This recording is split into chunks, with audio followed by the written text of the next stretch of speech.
Minggalaba. Welcome to Bagan. Chizuba.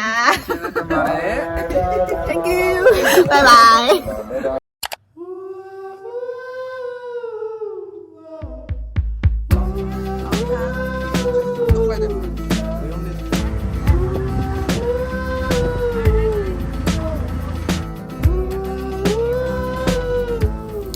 Chuyến đi Bagan này đã có rất nhiều trải nghiệm lần đầu tiên.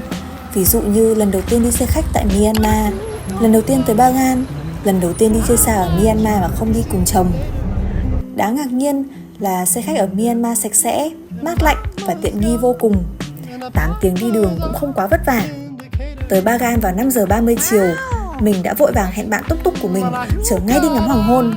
Cũng hơi muộn mà Châu Châu dễ thương đã an ủi mình và bảo đừng lo, tôi đã cầu nguyện cho thần mặt trời đừng lặn vội để hai bạn có thể nhìn thấy rồi. Và may mắn là vẫn kịp.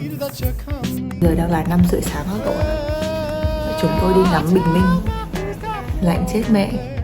Tôi không ngờ Bagan nó lạnh thế này. Đây, chị tôi một cây đỏ, chiếc đèn giao thông. Bagan là vùng hoang mạc nên thời tiết cũng thay đổi chóng mặt. Sáng sớm ngày ra lạnh tê tái. Hai chị em mình mò dậy để đi săn bình minh. Chúng mình là những người tới đồi sớm nhất. Địa điểm này vừa có thể thấy mặt trời mọc, lại vừa có thể thấy những quả bóng kinh khí cầu chuẩn bị lững lờ trôi qua.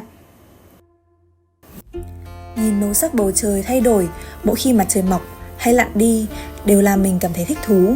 Mặt trời hồng lấp ló sau những bảo tháp đổ nát cổ kính, tỏa ánh sáng vàng khắp thung lũng xanh đầy bụi. Mặt trời xuyên qua lớp sương mù buổi sáng, tạo nên bầu trời đầy màu sắc với những gam màu như đỏ, cam và tím. Mình giờ đã hiểu tại sao Bagan là điểm đến nổi tiếng nhất ở Myanmar. Thảo and Châu Châu. Our tuk guys.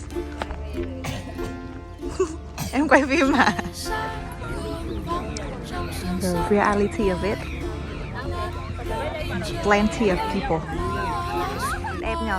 I love the flower. Đấy. Có lợn này.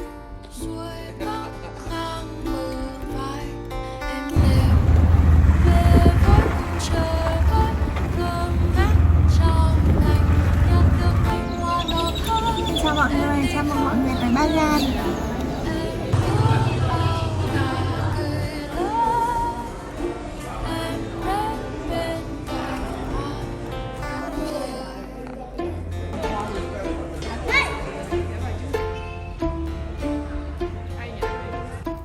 Những ngôi chùa nổi tiếng ở Bagan thì không thiếu, nhưng những lúc mình thích nhất là được la cà ở những ngôi chùa vắng vẻ để có thể thấy trọn được vẻ thanh tịnh, được thong dong ngắm nhìn tia nắng xuyên qua tán cây. Đây là đi xuống bờ, không được vượt rào.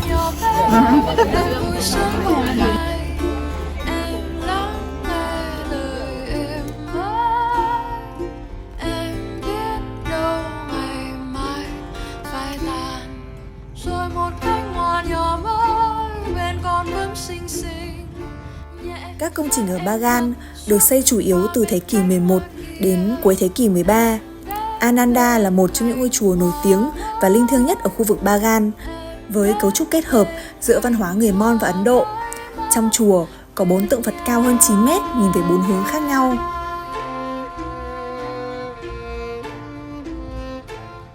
Ngoài chùa chiền, ở Bagan, mình thích ngắm nhìn cuộc sống của người dân ở đây, xen kẽ với các hoạt động du lịch.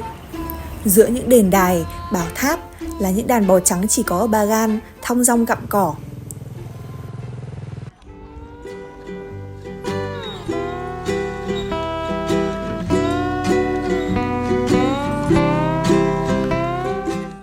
Mình đi vào ngày cuối cùng của 2023 và cũng là ngày đầu tiên của 2024.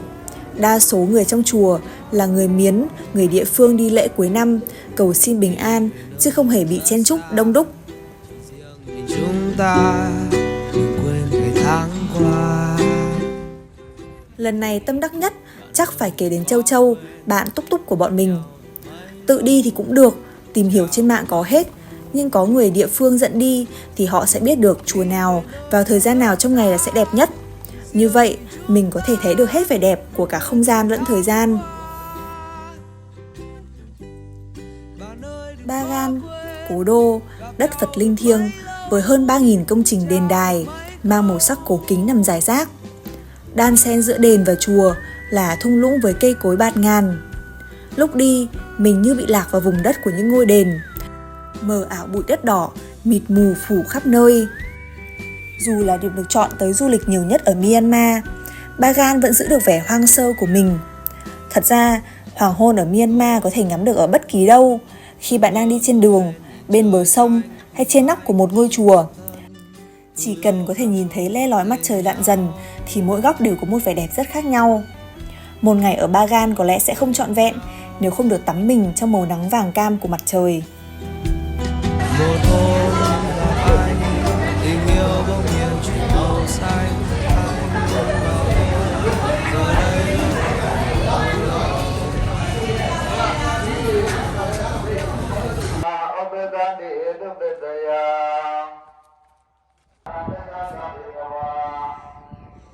So what are we doing? We sneaky in Wonder Monastery. We could try up.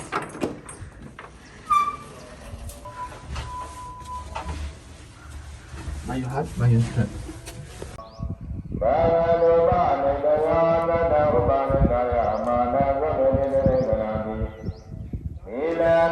Nắng các bạn ạ. Very sunny.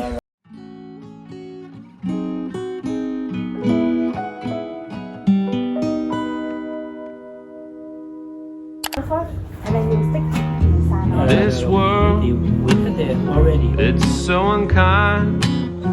One day you're king, the next you're... Bên cạnh việc đi du lịch chùa chiền, ngắm nhìn vẻ đẹp theo kiểu rất khách du lịch, thì bạn Túc Túc của chúng mình có dẫn chúng mình đi xem và thăm đồ thủ công truyền thống của Bagan như tranh cát và đồ sơn mài. Mình cũng vô cùng thích thú khi được ngắm nhìn cuộc sống bình lặng của người dân địa phương, đi xem từng bước họ làm ra một sản phẩm sơn mài, mới thấy tốn công sức làm sao và cần bao nhiêu sự kiên nhẫn tỉ mỉ đến như nào. Maybe I'm just a fool to believe there's something beautiful inside of you and me.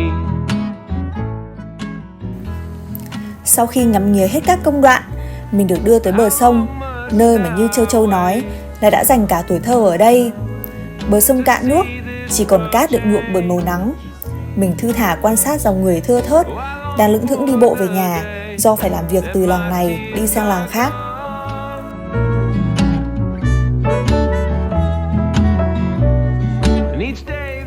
Trước bảo mình đi chơi ở Myanmar còn không nghĩ tới, mà đúng là cơ duyên khi giờ sống ở bên này, ngày rộng tháng dài, chờ tới mùa đẹp nhất trong năm để đi chơi. Giờ mình tự tin, bạn bè ai muốn đi chơi Bagan là có thể dẫn đi, mà không phải lo lắng hay lăn tăn gì cả. Nên mọi người tới chơi với mình đi nhá!